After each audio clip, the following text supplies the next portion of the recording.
Donc, quand on m'a demandé de faire cet exposé sur la poésie visuelle, c'était pas évident. D'abord parce que je ne suis pas en terrain conquis. D'ailleurs, je voulais même appeler cet exposé poésie visuelle et une esthétique anarchiste. Et ma compagne, qui est plutôt de gauche, m'a dit « Ah non, non, on ne fait pas de la provocation dès le titre. » J'ai dit « Bon, on va enlever une esthétique anarchiste. Mais de toute façon, ça reviendra au cours de l'exposé parce que c'est indispensable. C'est vraiment... ça ne peut pas fonctionner sans ces cousinages, voire cette appartenance. Alors, quelques mots en vitesse. Sur moi je viens d'une famille très très pauvre de La Réunion où mon père était cultivateur de canne à sucre, mes parents étaient illettrés, et je suis arrivé en France en 1975 avec un CAP d'électricien, et puis voilà, je me suis engagé politiquement un petit peu à gauche très vite, et puis après je suis parti vers le mouvement anarchiste, à la Fédération anarchiste en 1981, où je milite toujours. Voilà. Et j'ai fait, à côté de tout ça, j'ai fait une licence sur le travail d'Ernest Pignon et Ernest, que certains d'entre vous doivent connaître. Et après, j'ai obtenu un DEA, et je me suis arrêté là parce que la marche commençait à être un peu haute pour moi. On en parlera après sûrement. La thèse que je voulais réaliser sur les esthétiques anarchistes, ça faisait beaucoup, quoi. Et je préférais me consacrer à mes émissions sur l'art à Radio Libertaire, donc c'est pas étonnant, c'est aussi pour ça que j'ai travaillé sur cette esthétique-là. Alors, donc là vous avez une définition, qui est une des définitions possibles de la poésie visuelle. Et cette histoire, certains la font démarrer aux années 50, ou 1950. Moi, on va regarder cette histoire, mais il y a quand même dans cette histoire des précurseurs. Et les précurseurs, pour moi, ça va très très loin. La première ramification, pour moi, je la trouve dans la démarche des incohérents, qui est fondée en 1882 par Jules Lévy et auquel participent Paul Billard et puis Alphonse Allais.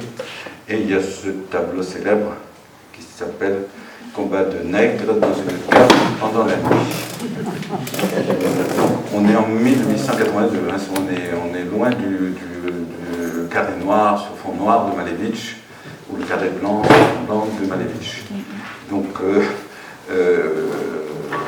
et pour répondre à ce travail, Alphonse Allais a fait une œuvre monochrome blanche qui s'appelle Première communion de jeune fille chlorotique partant de neige en 1883.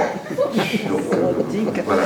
Donc, évidemment, quand on sait que ces deux monochromes ont été réalisés dans les années 1880, on se dit après, qu'est-ce qu'on invente après tout ça, quoi. Tout ça est bien compliqué, quoi. On fait que réinterpréter ou revoir l'histoire de l'art.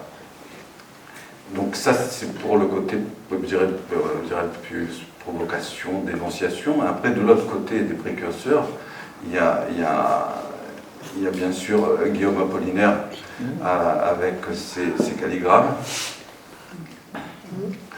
et qui ont beaucoup contribué à cette liberté graphique, pour faire quitter, je dirais, l'écriture du support papier. Et peut-être le plus important à mes yeux, c'est Stéphane Mallarmé, qui avait toujours il avait l'avantage, Stéphane Mallarmé, d'être poète et d'être critique d'art. Et il avait réussi à dire, il avait voulu conceptualiser une poésie qui a été, je dirais, qui aboutit dans un ouvrage qui s'appelle Un coup de dé, jamais n'abolira le hasard. Et cette pièce maîtresse, je dirais, de la poésie contemporaine est encore, je veux dire, une référence pour des poètes des avant-gardes, mais aussi, je dirais, pour des plasticiens ou même des musiciens. Et c'est un ouvrage qui paraît en 1897. Il est composé de vers libres, et c'est vraiment un des premiers poèmes typographiques de la littérature française. Et la littérature, l'avant-garde, bien sûr, s'en inspire. Donc il y a eu moult versions de ce recueil. Et là, vous avez les reproductions d'une page et d'une page manuscrite de Mallarmé. Ensuite arrive un mouvement très très important qui s'appelle Dada. Dans ce mouvement, je vais parler que de deux artistes qui sont français ou qui ont vécu en France, parce que je veux dire, c'est un mouvement qui est tellement travaillé sur le bouleversement des esthétiques qui a amené ensuite le surréalisme. Je ne parlerai pas du surréalisme parce que c'est les 100 ans et que vous allez être suriné toute l'année avec ça. Et il y a un certain nombre de contradictions politiques dans ce mouvement qui m'intéressent moins, même si par moments il y a eu des choses intéressantes au niveau de la poésie visuelle, le sujet qui nous importe ce soir. Donc, présenter Dada en 2 minutes, c'est pas possible, mais voilà, on va parce que Zara qui pose les fondements de ce mouvement.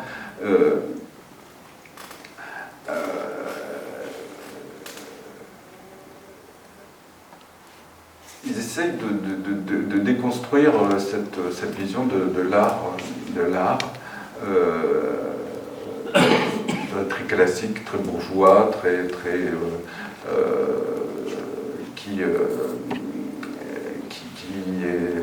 qui sent un peu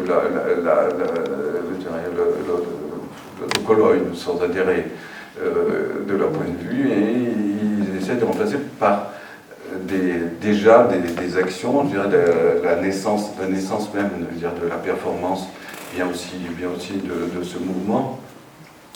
Et donc on va regarder le travail de 2 artistes. Donc Raoul Haussmann, qui est le pionnier du collage, je veux dire, donc si certains d'entre vous sont déjà venus au Biennale de poésie visuelle, vous voyez que déjà à l'époque, Raoul Haussmann, qui est un pionnier de ce type de travail, je veux dire, très fort, très militant, très actif. Certains aujourd'hui, je veux dire, restent encore là-dedans, on recycle encore ses propos. Il est né à Vienne et il est mort à Limoges. À Limoges, il se passe plein de choses autour de lui. C'est quelqu'un de très fédérateur, puisqu'il a travaillé avec Schwitters, et son travail a beaucoup servi aussi à essaimer. Par exemple, son travail a été mis en valeur lors d'une exposition, une grande exposition qui a eu lieu à Marseille, qui s'appelait Poésie vraie peinterie. Et donc ça, c'est une œuvre de Raoul Haussmann dessus, sur la couverture. Et c'était en février, c'était à la Vieille Charité, en février-mars 93. Donc c'est vieux, et là, effectivement, il y a Joseph Morezo qui demande à chaque fois c'est quoi. Et non, c'est quoi la poésie visuelle? Et effectivement, dans cette exposition, il y avait un essai.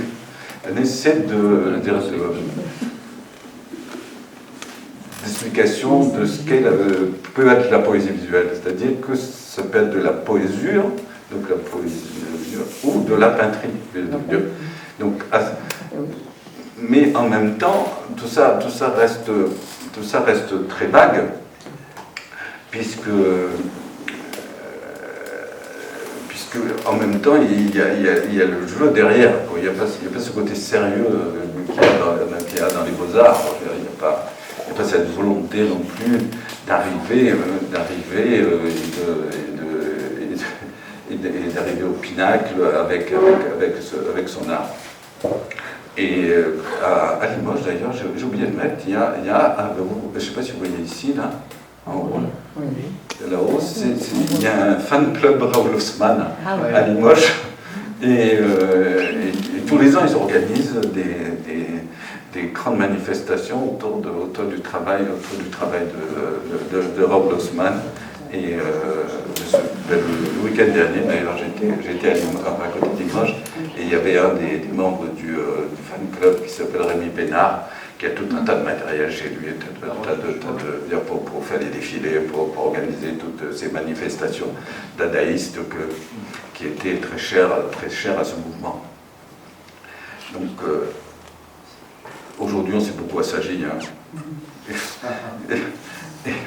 Après, il y a Marcel Duchamp, donc, qui lui fait partie qui est français, donc, et pourquoi Marcel Duchamp? Parce que Marcel Duchamp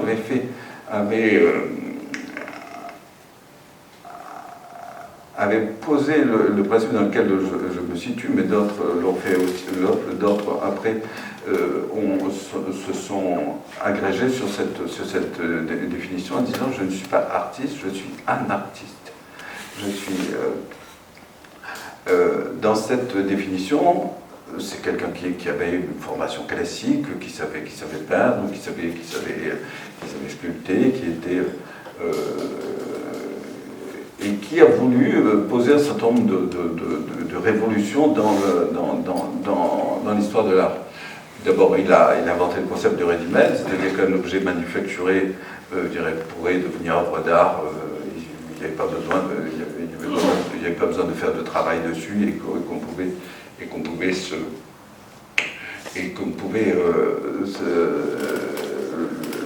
le mettre juste comme ça, cet objet qui est là. On pourrait dire, je le garde, c'est un ready-made, et puis dans 15 ans, 20 ans, on sera là. Chez moi, j'ai des très belles bornes Ferrel, pour ceux qui connaissent, qui sont très belles, et qui pour moi ce sont mes ready-made à moi, que j'ai gardés, qui sont en fait devenus des objets d'art pour moi. Alors, il est très marqué évidemment par le dadaïsme, même s'il ne fait pas partie des membres fondateurs, et il commence notamment, je vais vous montrer quelques pièces. Donc ça commence par un nu, le nu descend dans l'escalier, qui est une pièce de 1912, donc qui était avant Dada, et ensuite il y a cette fameuse pièce qui s'appelle Fontaine, qui a fait sourire plein de gens, mais je veux dire, elle a marqué l'histoire de l'art.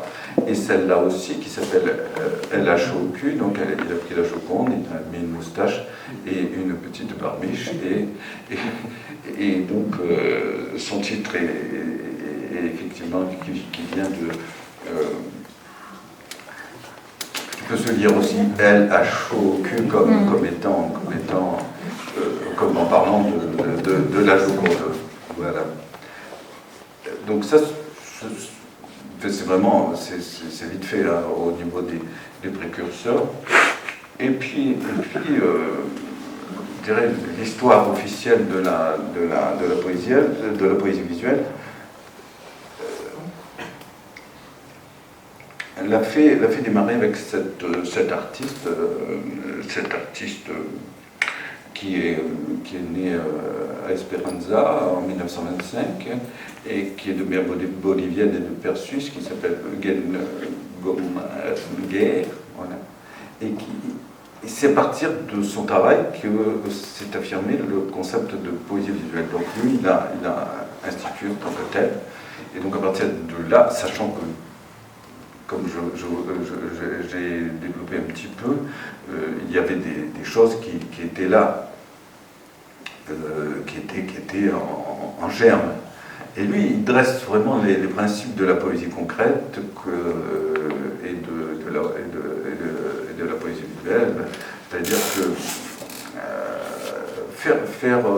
donner autre chose faire des lettres et faire des mots autre chose que de la lecture classique, le sens classique.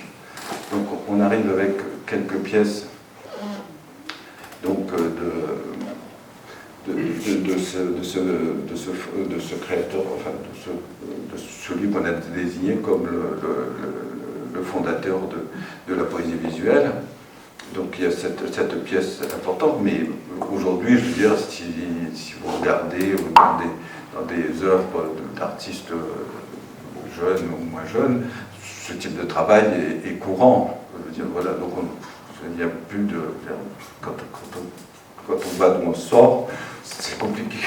C'est compliqué aujourd'hui, je veux dire, d'inventer. On ne va plus inventer la poudre, hein, c'est fait. Quoi. On n'a pas pu inventer le ready-made, c'est fait. Qu'est-ce qu'on peut inventer? On a exposé le vide, on a exposé on a tout exposé. Je veux dire, donc voilà. Maintenant, on travaille sur les cendres et on fait perdurer ce travail, sachant qu'on peut aller au-delà de ça, dire qu'on adapte des travaux. Quoi. Donc, à partir de cette œuvre-là, il y a un mouvement artistique qui s'appelle Fluxus qui arrive, des années 60, et qui amène des choses, je dirais, que ce soit dans le domaine des arts visuels, de la musique ou de la littérature, des happenings, et qui bouleverse encore cette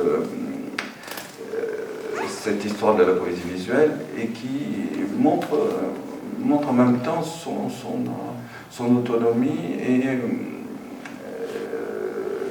la difficile posture, je veux dire, de certains artistes, sachant que, on verra, je veux dire, vous verrez que certains d'entre eux peuvent jouer sur plusieurs tableaux. Je veux dire,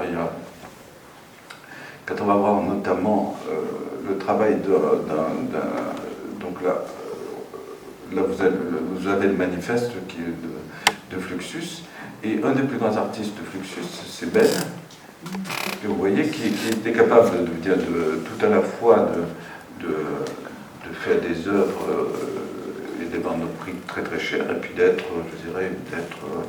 très solidaire de cause quand il s'agissait de travaux horizontaux. Il a toujours participé, je dirais, Ben, à des expositions d'art postal ou de poésie visuelle, et je me souviens même que pour quelque chose qui était... j'ai déjà intervenu dans une classe SECPA à Vitrolles, en Provence, et j'avais sollicité, on m'avait écrit un Ben, et les gens me disaient, mais Ben ne répondra jamais. Il répondra jamais. Si, il avait répondu, il avait envoyé une œuvre pour ces jeunes et tout. Donc, les gens de Fluxus ont montré qu'on pouvait travailler sur des champs. Déjà, avec des champs, c'était ça aussi. C'est-à-dire que, ok, il y a le marché parce qu'il faut manger, mais on n'oublie pas que tout ça doit fonctionner à l'horizontale. Ça ne doit pas être pyramidal. Ça doit rester anarchiste. Vraiment, c'est vraiment la base même du concept. Donc vous avez Ben avec toutes ces boutiques, avec tous ces slogans qu'il a fait, aussi bien pour défendre toutes les langues minorisées par l'État français, notamment en ce qui concerne pour l'occitan. Mais par contre, il a dû faire, quand il a fait la Jaja de Joe, il n'a pas dû faire gracieusement, je pense pas. Ça, je ne connais pas assez pour savoir s'il a eu des ronds ou pas quand on a tué. Et là, dans le mouvement aussi, j'en ai retenu que deux, des artistes. Et il y a Robert Fidou, je ne sais pas si certains d'entre vous doivent le connaître, qui est né en 1926 à Sauve, et qui, donc tout près, là, chez les Gavatch, il a vécu. Et il a... Robert Fidou, il était... donc avec cette pièce, je ne sais pas si vous arrivez à lire ce qui est marqué. La Joconde est dans les escaliers. Donc, voilà, donc c'est un seau avec une serpillière, donc ça fait référence évidemment à LHOQ de Marcel Duchamp, et tout son travail, c'est les termes de jeu. Et je terminerai l'exposé par une de ses citations. Il avait toujours des citations extraordinaires sur la vie et sur l'art. Et il n'arrêtait pas de faire des festivals d'avant-garde partout. C'était un activiste. Vraiment, il a fait des tas de choses, que ce soit à Copenhague, aux États-Unis ou en France. Il a vraiment bouleversé cette création artistique. Là, c'est Fluxus, pareil, on ne peut pas parler de Fluxus en 2 minutes ou en 4 minutes, mais bon, Fluxus, comme dans Dada, j'ai choisi de présenter que 2 artistes. Arrive sur cette période contemporaine, une revue, je veux dire, importante en France, qui s'appelle Dux.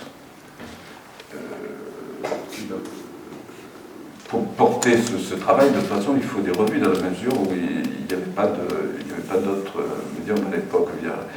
On ne travaillait pas encore on est dans les années 70, on ne travaillait pas encore avec tous les outils informatiques qu'on a maintenant. Donc j'ai choisi 3 revues de 3 factures différentes, une hongroise, une japonaise et une française. Donc la française, elle s'appelle Dox. Dox a été fondé par Julien Blaine en 1976 et il a assuré la direction jusqu'en 89. Et à cette époque, après il a donné à deux plasticiens en Corse qui s'appellent Philippe Castelin, qui est décédé, et Jean Torregrossa, et qui faisait partie d'un groupe qui s'appelait Akhenaton.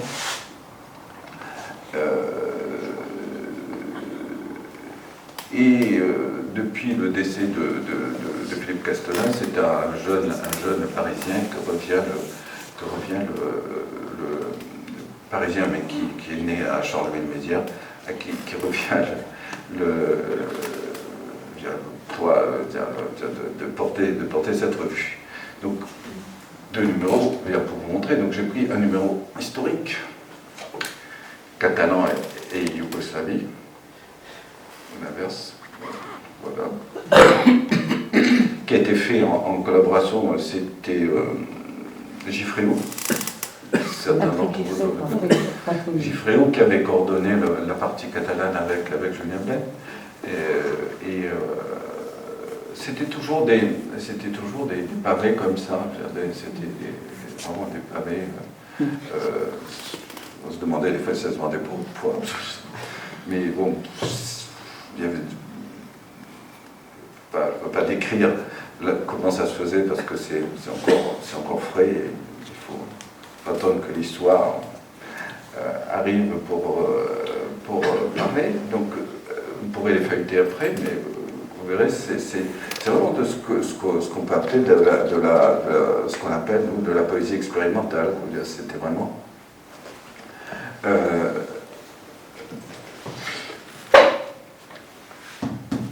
Autour de cette revue, il y a eu plusieurs festivals où les artistes travaillaient autour. Le festival d'abord à Gogolin, ensuite à Tarascon. Et cette revue, donc, qui était basée à Vintabrin, a permis de montrer ces poésies expérimentales du monde entier, parce qu'il y a eu des numéros sur la Chine, sur les méridionaux, sur le Japon, vraiment, à chaque fois, on cherchait un coordinateur dans un pays et on travaillait dessus. Et en même temps, ça permettait aussi de réunir une poésie politique. À cette époque-là, je veux dire, quand est née la revue, il y avait une chape de plomb à l'Est et une chape de plomb en Amérique latine. Et les poètes de l'Amérique latine, notamment au Brésil, en Équateur et en Argentine, ont été très beaucoup publiés dans cette revue. Il y a toujours eu ce travail, une volonté de montrer ce travail.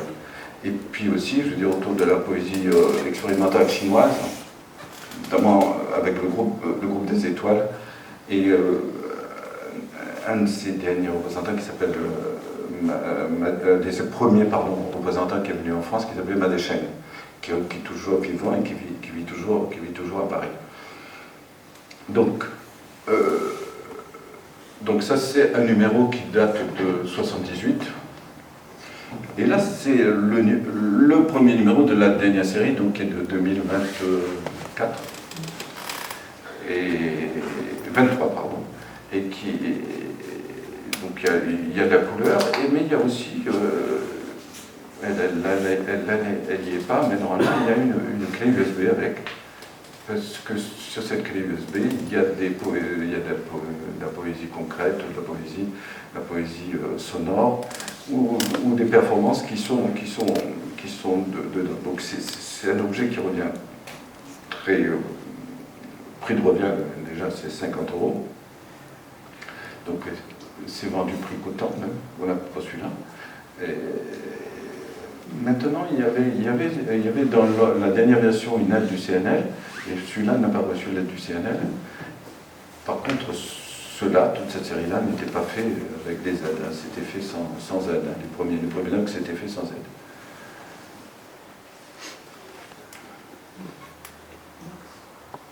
Alors, une revue beaucoup plus modeste qui vient du Japon, mais qui a une constante, c'est toujours la même couverture depuis 20 ans, ou 30 ans, c'est pareil, c'est toujours la même couverture et c'est toujours les mêmes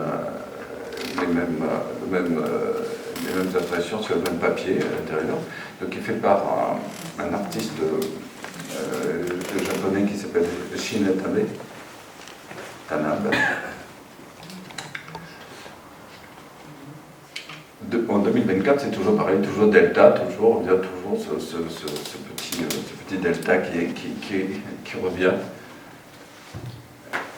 et qui rassemble un peu les mêmes. Hein, je dirais, c'est Julien Blagnier, Fernando Aguiar pour le Portugal, John Bennett pour les États-Unis, qui d'autre, Fierens pour la Belgique et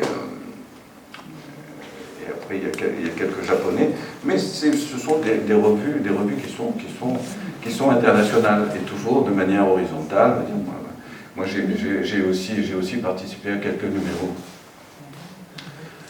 Il y a une revue d'une autre facture, je veux dire, parce que pour montrer qu'il y a des pays où la poésie visuelle a un autre statut qu'en France.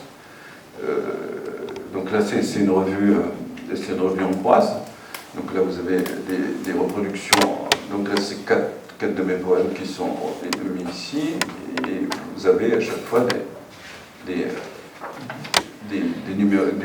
espaces critiques aussi sur les pays.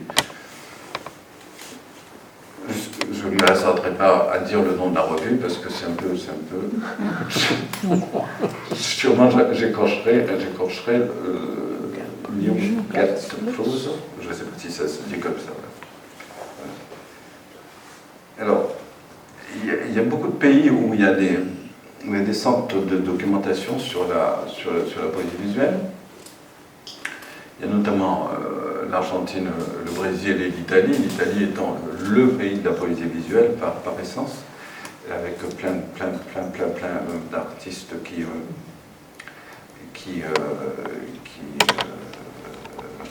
son fédérateur et qui arrive à mettre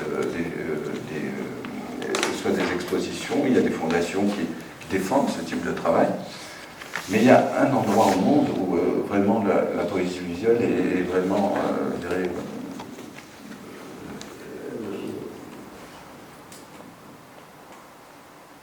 idolâtrée, on va dire. C'est à Harpoul, en Hongrie, fait par Giorgio Galantai, ce centre. Et il a participé au mouvement Fluxus et depuis il se donnait comme mission de réunir tout ce qui se passe de la poésie visuelle sur la Terre, bien sûr. Pas chaque endroit. Donc là, deux images. Pour montrer qu'elle est vivante aussi, cette poésie visuelle, moi j'arrive dans un bled qui s'appelle Issiotette et puis je me dis il faut faire quelque chose, donc j'avais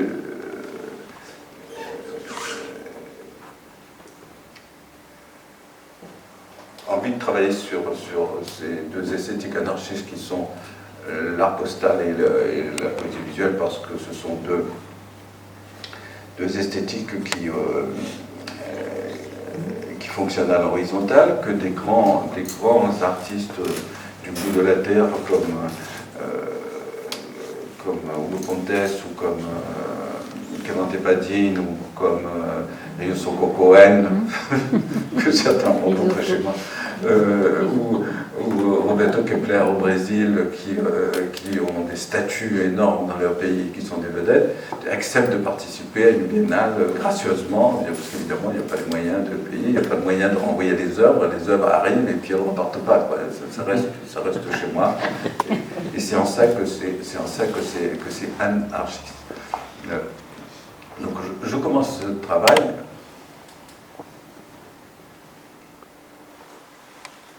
Et donc là, l'année prochaine, ce sera la 7e.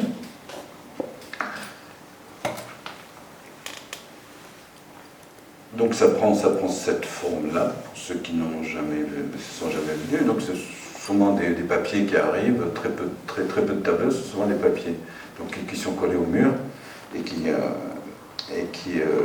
qu'on s'amuse à mettre en espace. Alors, quelquefois, il y a des performances, donc là c'est Julien Blaine, devant un travail justement du directeur de cette revue, qui est juste derrière, qui est là, donc Joseph Biot. Et donc c'est ces multiples interventions. Certains envoient une image, d'autres peuvent en envoyer 30. Là, par exemple, si vous voyez là, il y a un gars qu'on verra tout à l'heure qui s'appelle, qui fait que des têtes, rappelle-moi son nom. José Gallo, ouais. Il faisait que des têtes et il n'envoyait jamais une seule tête, il envoyait 30 crânes. Il faisait des crânes. Là, évidemment, ça rentrait dans ce concept-là. C'était de la patrie, c'était vraiment ce travail. Alors, comment ça arrive ça? Parce que, comme je vous l'ai dit tout à l'heure, donc je voulais travailler sur toutes les esthétiques anarchistes. Pour ça, j'avais fait une revue qui s'appelait Art et Anarchie, donc, qui a fait 5 numéros. Donc, dans cette revue, je travaillais sur aussi bien l'art brut, les rapports qu'avaient les grands penseurs anarchistes à l'art. Ils n'étaient pas nombreux à avoir planché là-dessus. Et d'ailleurs, chez les marxistes, c'est un peu pareil. C'était un peu le truc délaissé, ça arrivait après. Hormis le travail qu'avait fait Proudhon dans son ouvrage qui s'appelle de l'art et de la destination sociale, qu'il avait fait pour Courbet, pour son ami Courbet, qui lui-même avait été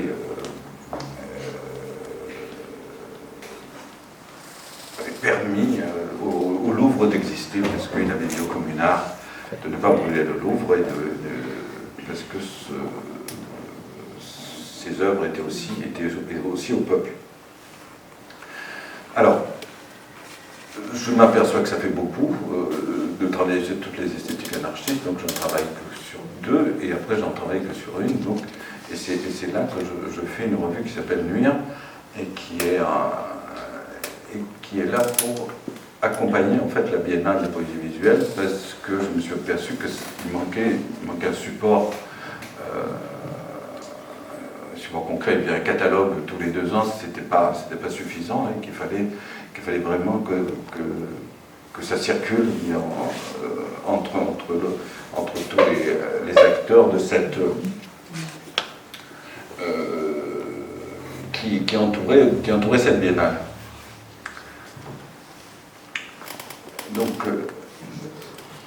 Donc tout ça est très lié. Donc les années paires, Nuire les années paires, il y a un numéro sur la biennale et un numéro hors biennale. Le numéro de la biennale, il n'y a qu'une œuvre par artiste, et les numéros hors biennale, là on peut se laisser aller, et on peut avoir 4 pages par artiste. Jusqu'à aujourd'hui, on n'a pas encore fait des études critiques ou des appareils critiques sur des œuvres, sur des artistes. On s'est limité à juste de mettre les œuvres. Il y a juste une présentation globale au départ, mais il n'y a pas de volonté, je dirais, d'analyser, puisque ce n'est pas une revue théorique. Dans cette revue comme dans la Biennale, c'est-à-dire que tous les travaux qui arrivent sont acceptés, et en principe, si ça correspond quelle que soit la facture de ces travaux. C'est-à-dire qu'on peut retrouver des choses extraordinaires, mais on peut trouver des choses un peu justes esthétiquement. Tout ça pourquoi? Parce que tous ceux qui sont dans cet espace progressent ou doivent comprendre que c'est pas fait pour eux. Donc, voilà, c'est ça. Donc, comme disait Bakounine, l'homme n'est pas créature, il est créateur. Donc il y a encore l'espace, je dirais, pour qu'éventuellement il sorte des choses de ces trucs, mais qui ne restent pas, qui ne soient surtout pas un sujet.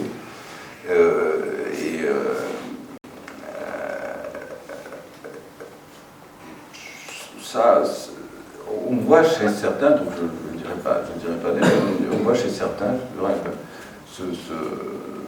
des progressions, je dirais, qui sont normales, parce qu'ils sont en contact en même temps à la fois des choses qui leur permettent, je dirais, de dire attends, il faut se bouger un peu. Alors, pour faire tout ça, il y a quand même il y a quelques artistes qui sont fidèles. Il y a Gilles Audry qui habite Corbert et qui lui ne travaille que sur des... il a un travail de peintre à côté qui lui permet de vivre. Et il fait un des rares peintres du département à vivre de son art, vraiment, pas avoir le RMI, le RSA à côté, il vit vraiment de peinture. Maintenant il est à la retraite, mais et à côté il fait des images avec des découpages dans des revues porno, mais il fait que ça, il fait des découpages avec des revues porno. C'est son travail de poésie visuelle, voilà. Et c'est lui qui fait l'approchage des biennales, et donc il fait partie il fait partie des fidèles de la revue et de la biennale. Ensuite il y a Francesca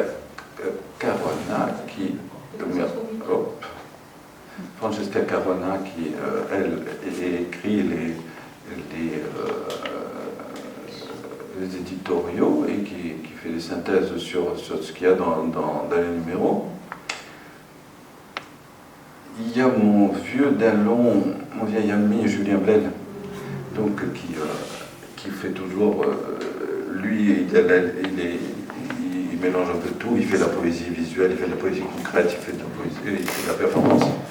Et à chaque biennale, il est toujours là pour faire une performance, même si avec l'âge, la nature des performances change. Voilà.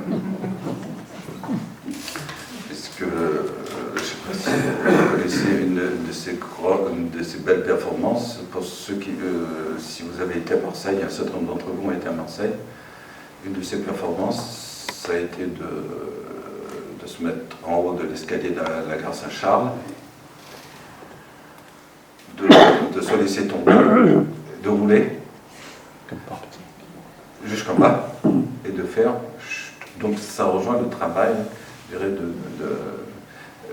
qu'on a vu tout à l'heure, c'est-à-dire juste pour dire chute, donc chute, et donc il fallait tout se dérouler pour se permettre de lui dire ça.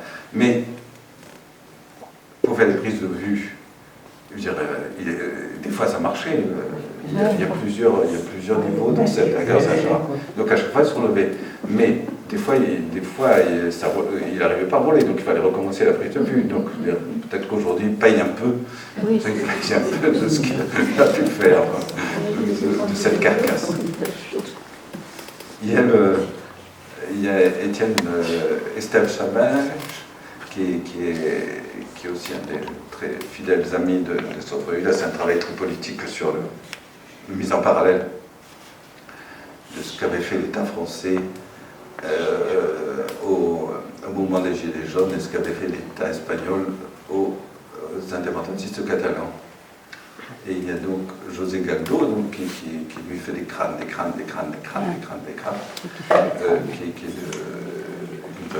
j'ai dû recevoir au moins 150 crânes. C'est que des choses. Voilà. C'est un des plus grands poètes brésiliens, donc qui est très, très politique aussi, cette génération de gens qui ont connu la dictature des colonels et qui ont résisté vraiment à l'époque.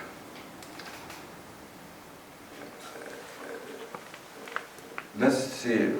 Joël Frémiot, c'est un artiste français que je n'ai jamais rencontré et qui a toujours participé à tous les numéros de Nuit, donc il y en a 13, et qui a participé à tous les numéros de Art et Anarchie 5.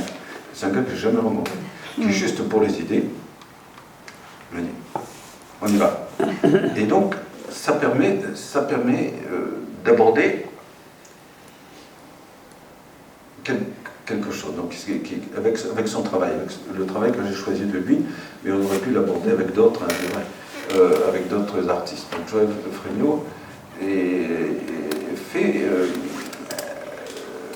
ce travail qui s'appelle cette écriture asémique, et où il n'y a pas de sens,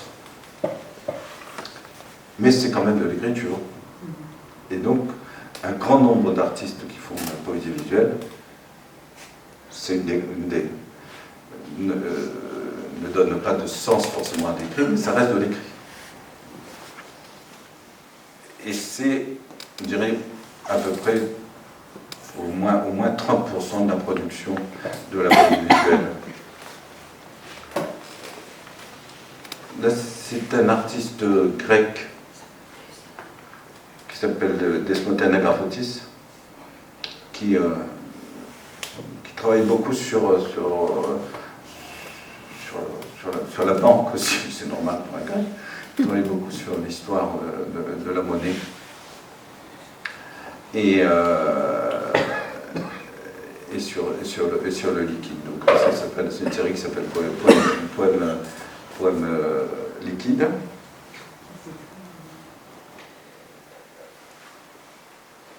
C'est un artiste italien qui s'appelle Giovanni Fontana et qui lui fait des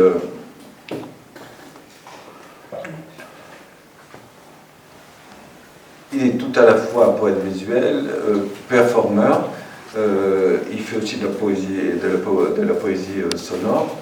Il a publié beaucoup de CD et beaucoup de livres comme ses camarades Blaine ou Hugo Pontes au Brésil. Et là, il a travaillé sur le corps des femmes, mais je veux dire, ça peut être n'importe quoi le sujet. Là, en l'occurrence, c'est le corps des femmes, mais c'est pas forcément systématique là-dessus. J'ai choisi cela parce que je les trouve beaux, mais je veux dire, les autres sont tout aussi beaux, mais il fait que des partitions. Il fait que des partitions que lui, bien sûr, arrive à lire. Hein, il met un sens à tout ça, mais il ne faut pas croire. Hein. Et lui aussi, je veux dire, il est fidèle de bout en bout depuis qu'on se connaît, depuis qu'on s'est rencontré une fois à Menton, où on avait fait un travail sur Poésie et Frontières. Et depuis, on se perd pas de vue. Elle, c'est une artiste italienne qui s'appelle Cinzia Farina. Et donc là, vous voyez ce dont je vous parlais tout à l'heure, l'écriture asémique, elle est ici présente aussi. Et là, il y a un mélange effectivement de collage et d'écriture asémique.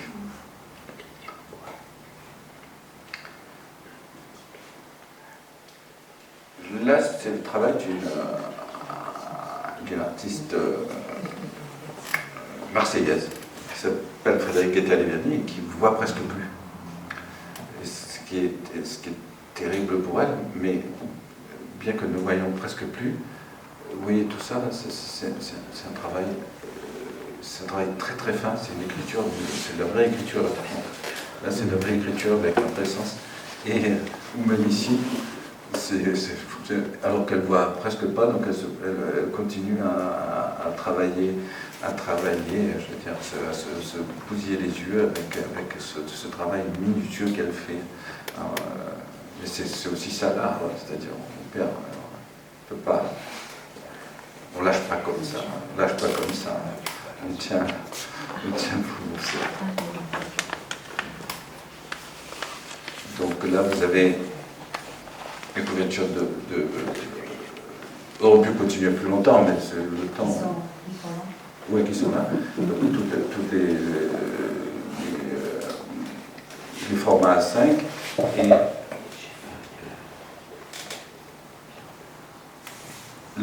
ici vous avez un numéro spécial Japon, là, donc c'est un performant japonais qui s'appelle Shimoda, qui est assez volumineux, sa poésie à lui, c'est de s'enrouler autour d'une table nue, de s'enrouler autour de la table sans tomber. C'est assez spectaculaire.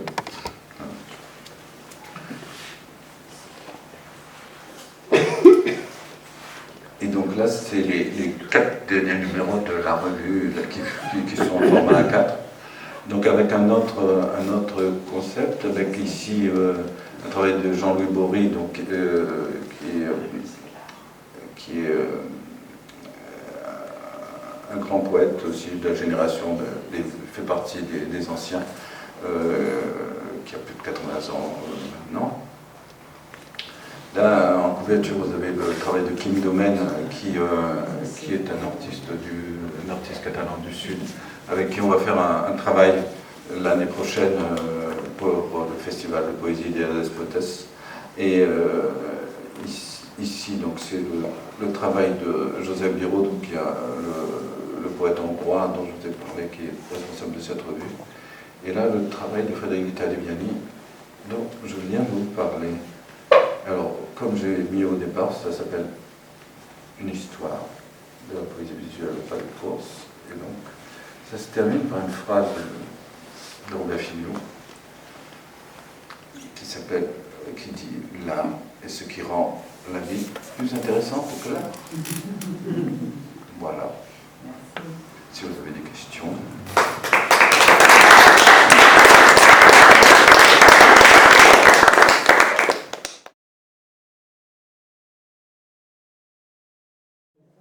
Apprécier cette parce que ça me permet de comprendre un petit peu ce concept de poésie visuelle, que jusqu'à présent je ne comprenais pas bien, d'ailleurs ça reste un peu flou encore. C'est cette notion d'esthétique, d'horizontalité de l'esthétique. Ça, c'est quelque chose qui me plaît. Ça me parle. Voilà, c'est tout ce que je voulais dire en fait. André, qu'il y a une permanence quand même. Cette permanence, je ne sais pas s'il faut revenir aux premières images, mais avec qu'il y a toujours en filigrane quelque chose du constructivisme et du suprématisme. Tu as cité Malevich. Je pense aussi à Haussmann. Je pense que Haussmann est une pièce importante dans cette histoire de poésie visuelle. Donc, cet artiste qui a fait des performances, de la photographie aussi. Il faut parler de la photographie pour Raoul Haussmann. Mais cette permanence donc, de cette école d'avant-garde qui a eu surtout son jour pendant la révolution bolchevique, qui évidemment après a été écrasée, mais qui est une constante dans le graphisme, dans le concept aussi, et dans l'horizontalité, son concept. Et quand je vois ça, par exemple, ces photomontages, oui, je pense au photomontage de Haussmann, qui ressemblait bon, pas à ceux de Herzfeld, mais pas loin. Et c'est peut-être ça qui est toujours un jeu dans la poésie visuelle, même si je pense que la photographie est aussi, mais je la vois très mal représentée dans tes choix.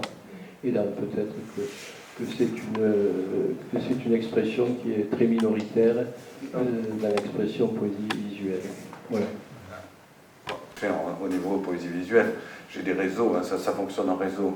C'est-à-dire qu'autour de... il y a 3-4 murs avec qui je travaille, mais il y a d'autres réseaux, d'autres qui s'appuient sur d'autres réseaux, mais dans le réseau, et même, je pense pas me tromper, la photo est... Il y a un Belge dont j'ai parlé tout à l'heure, Luc Fires, qui lui fait toujours des collages très politiques, Jérôme Millet. J'aurais pu le mettre, pour la Belgique, qui fait... il mettra toujours, par exemple, parce que c'est l'actualité, Gaza, et puis une photo de la bourse ou une photo de... Voilà, c'est ça, il y a vraiment très très politique. Mais des photos, pas qu'il a fait lui, des photomontages un peu beaucoup moins élaborés que là, mais ça reste en deux ou trois déchirures, pas plus, et il fait ça. Mais il y en a très très peu, hein, il y en a très très peu. Beaucoup sont dans cette écriture ansémique là, où on essaye il y a eu beaucoup d'expositions là-dessus ces 2-3 dernières années. C'était vraiment ça. Après, il y a des expositions globales où on montre toutes nos recherches, tout ce qu'on peut faire les uns les autres sur de concret. Mais l'écriture ansémique, c'est vraiment la pièce maîtresse, je dirais, des travaux quand même.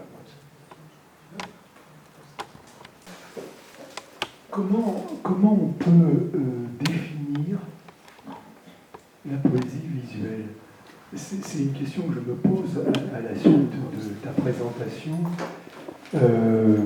Parce que, bon, tu as commencé par dire dans les précurseurs Apollinaire, Mallarmé, Apollinaire, mais là, c'est clair, ce sont des poètes. Ce sont des poètes. Alors, on voit bien. Après, tu as cité Marcel Duchamp. Marcel Duchamp, c'est un plasticien, un peintre. Un artiste. Mais, pardon ? Un artiste.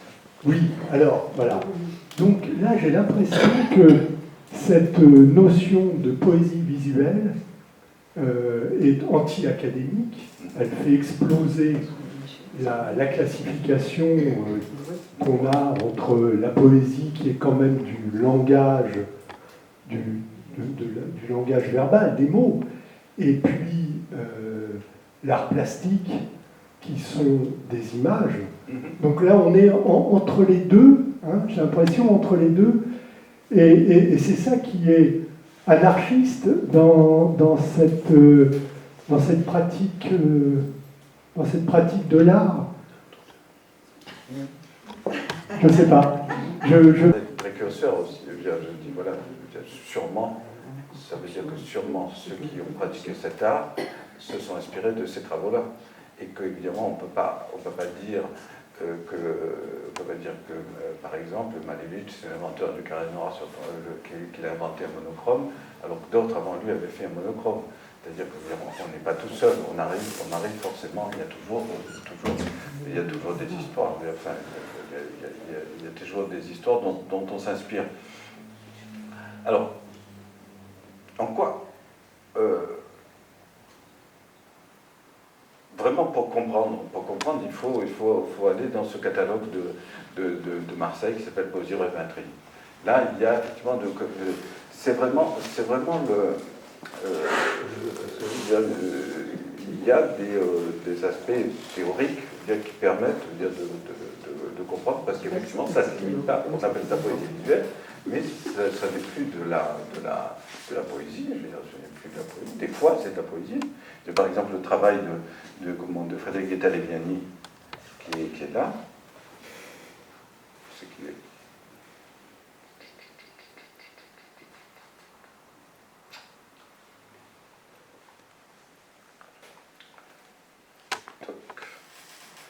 Par exemple, là, c'est un travail très. C'est gênant parce que c'est un hommage qu'elle me fait. Mais voilà. Mais c'est vraiment un travail écrit consciemment, enfin voilà, qui travaille. Mais en même temps, de là où vous êtes, vous voyez pas ce qui est écrit. Non. Voilà. Donc c'est ça qui est intéressant. Ça veut dire que est-ce que ça fonctionne pas en tant qu'image?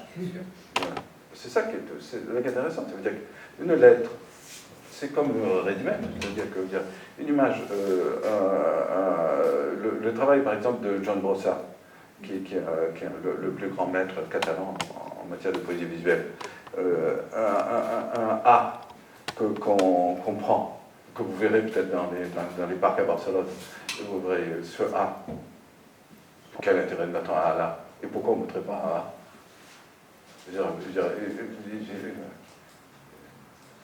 Lui, il avait travaillé sur l'art parce que c'est la première lettre de l'alphabet, mais en même temps, la fonction du A est une fonction pour écrire, mais elle a aussi une fonction esthétique.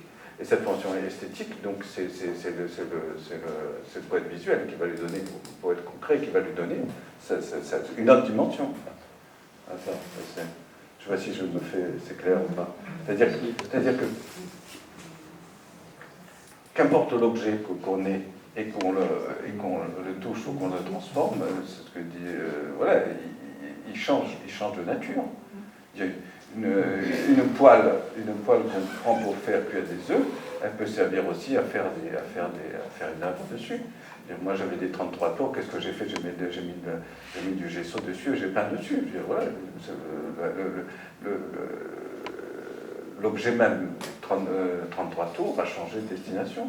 Et là, c'est pareil, quand tu prends tes lettres, je veux dire, tu les découpes, comme a fait ici Haussmann. Tu les découpes, tu montres qu'une moitié ou un quart de lettres que tu refais, tu leur donnes une autre fonction. Tu leur donnes qu'une fonction esthétique, tu ne leur donnes pas une fonction de langage. Le langage, il a disparu. Ils ne sont plus dans la fonction qu'ils avaient. Quoi. Il y a une transgression des genres. L'art, il n'est pas là pour c'est pas là que pour amuser les gens. Les artistes ne sont pas là que pour amuser ou décorer. Ils ont une fonction aussi ils sont là aussi pour bouleverser et casser les codes et faire évoluer. C'est ça, quoi. Parce que si on continue à dire quel intérêt de peindre une fleur, on fait une photo, ça va très bien, quoi. Ça va, pas besoin de ça. Regardez. Mais, par contre, si de cette fleur, on en tire autre chose, je veux dire, la fleur c'est quoi? C'est une tige avec machin, mais la tige, on n'est pas obligé d'arroser avec un représentation, on va en faire autrement. Mais si c'est pour faire des choses fidèles, c'est pas la peine de dire. Il y a la photo, ça suffit. Il y a de très bons photographes. Le plasticien ou le peintre, lui, il n'est pas là pour dire. Il n'est pas là, il ne fait pas de l'ornemental. Après, il y a de très bons exécutants. Après, il y a de très bons exécutants qui font des très belles choses. Ils ont le droit, hein. Chacun fait ce qu'il veut. Mais je veux dire, si on veut que ça avance, il faut des remises en cause permanentes. Il faut des remises en cause permanentes.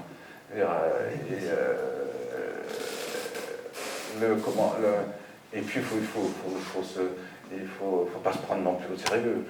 Les gens avec qui on bosse, voilà, ils s'amusent aussi, on s'amuse aussi. Même si des fois c'est tragique, on s'amuse aussi. C'est pas simple, quoi. Le titre générique, c'est poésie visuelle. Or, avoir certaines œuvres, pour moi, c'est visuel, c'est artistique, c'est visuel, c'est graphique, c'est subversif, mais c'est visuel. Alors, pourquoi poésie? Parce qu'il y a cette notion parce que ça s'attache à une histoire, parce qu'elle s'inscrit dans l'histoire de toutes ces transgressions qu'il y a eu, et qu'on se rattache à ce moment-là. Alors, bon, en fait, j'ai trois remarques. Mais après, il n'y a pas à partir de l'histoire de la poésie visuelle, peut-être à partir des années 50. Oui. Magritte, il n'est pas. On le voit pas là-dedans.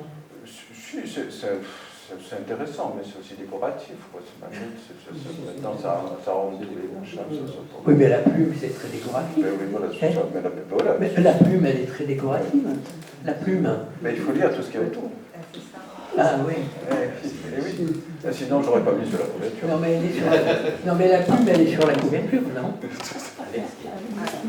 La plume toute seule, elle est sur la couverture. Non, c'est l'ensemble qui est. Ah ben on ne voit pas, oui, d'accord.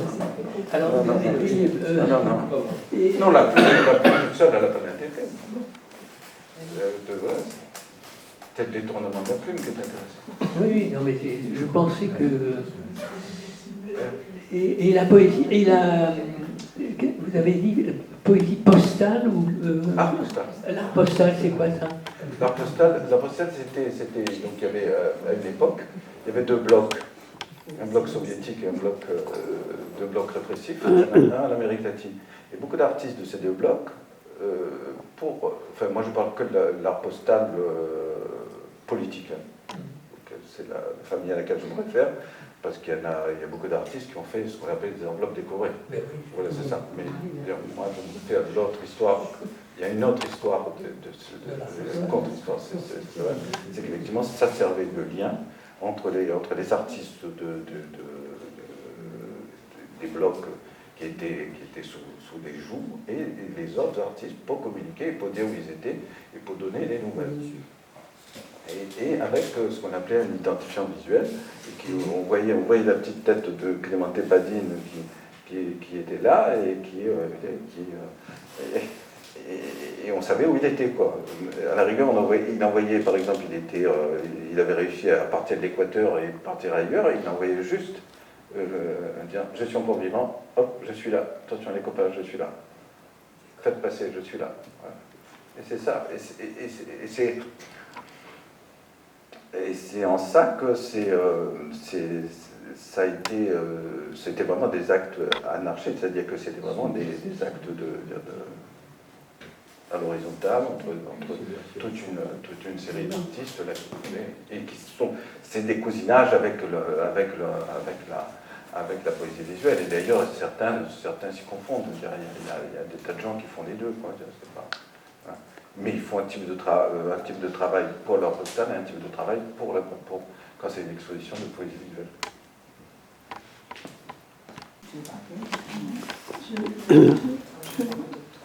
Je m'interroge sur le côté transgressif et subversif de la poésie visuelle. Et moi, ce qui m'a énormément choquée, en tant que femme, c'est au début, dans la présentation, je comprends que ce soit Duchamp qui écrit à la chaux au cul, et après la Joconde avec ses 2 balais, son balai.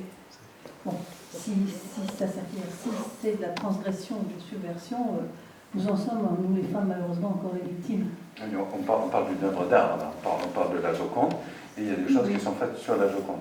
Oui, et ça continue encore aujourd'hui. Si c'est un exemple de poésie subversive, je ne trouve pas ça très subversif. Bien au contraire, parce que je trouve qu'au contraire, ça nous renvoie encore à des images de la femme qui sont toujours les mêmes, soit c'est une pute, soit c'est une mère. Un petit peu, c'est un petit peu ça, c'est ce que j'ai ressenti. Moi, j'ai ressenti cette. Non, ça faisait référence, il faut dire l'anglais, parce que moi, je ne suis pas du tout anglophone. Elle a chaud au cul, ça veut dire la chaud au cul, mais ça veut dire aussi en anglais, qui c'est qui est anglophone? Moi, je suis française. Je pas mal de ce que je peux comprendre les anglophones, puisque bon, cette poésie doit s'adresser aussi à moi, qui suis française. Vous comprenez pas. Si vous voulez, je trouve qu'il n'y a rien d'universel et rien de subversif là-dedans. Dans cette forme d'expression. Il n'y a jamais. Est-ce qu'on cherche l'universel? On ne sait pas si on cherche l'universel. Pourtant, le but de l'art, c'est chercher l'universel. Pas forcément. Alors, surtout pas. Je m'interroge sur le caractère, en tout cas subversif, de cette expression artistique qui, à moi, en tant que femme, ne me parle pas du tout. Vous avez le droit, mais alors que toute la poésie, alors attendez, vous me laissez terminer, alors que la poésie en général me parle en tant que femme, puisque l'art doit me parler en tant que femme, elle doit parler, elle ne peut pas parler à tout individu en tant qu'homme ou en tant que femme. Et moi, je m'en sens exclue de ce type d'expression artistique en tant que femme. Voilà, c'est tout ce que je voulais vous dire. J'ai été particulièrement choquée par ça, je vous dis. Il y en a d'autres, si vous voulez. Non, je vous remercie. C'est comme utiliser aussi d'une image pornographique. Voilà, moi je suis vraiment choquée. Je ne me sens absolument pas concernée par cette poésie-là. Le corps, que ce soit le corps masculin ou le corps féminin, c'est aussi un objet sur lequel on peut travailler. Même le mien, j'ai travaillé dessus. Je travaille sur le corps des femmes, des fois, mais je travaille aussi sur le mien, c'est-à-dire nu aussi. Oui, c'est la pornographie, c'est pas autre chose. C'est pas la pornographie, non. Non, mais vous avez parlé de pornographie à un moment donné. Non, je parle des images. Un artiste, c'était des images pornographiques qui déchiraient et qui recomposaient. Voilà. Donc ça n'a plus rien à voir. On arrête d'utiliser l'état des lieux qui est machiste, qui dévalorise la femme, pour à partir de cela faire de l'art. Voilà. Il faut arrêter. Mais on déconstruit aussi les langages à partir de ça. Le travail, par exemple, le travail de cette artiste luxembourgeoise qui va poser nue, le sexe écarté sous l'œuvre de Courbet. C'est aussi, c'est en même temps féministe. De Robertis, voilà, c'est extraordinaire. Ou Orlan, le travail d'Orlan, quand elle fait le baiser de l'artiste, je dirais qu'il faut lui mettre une pièce pour elle roule une pelle à quelqu'un. C'est son corps et elle travaille dessus. Oui, je suis d'accord, mais ça renvoie toujours au même stéréotype, c'est ce que je pense. L'origine du monde, c'est quand même universel, voilà, parce qu'on sort tous de cet endroit-là. Moi, j'avoue que je ne sais pas ce qui est universel, donc c'est... Non, honnêtement, je ne sais pas. En tout cas, je ne suis pas... je n'adhère pas, voilà. Vous avez pas. Bon, merci en tout cas de votre intervention, c'était fort intéressant. Merci.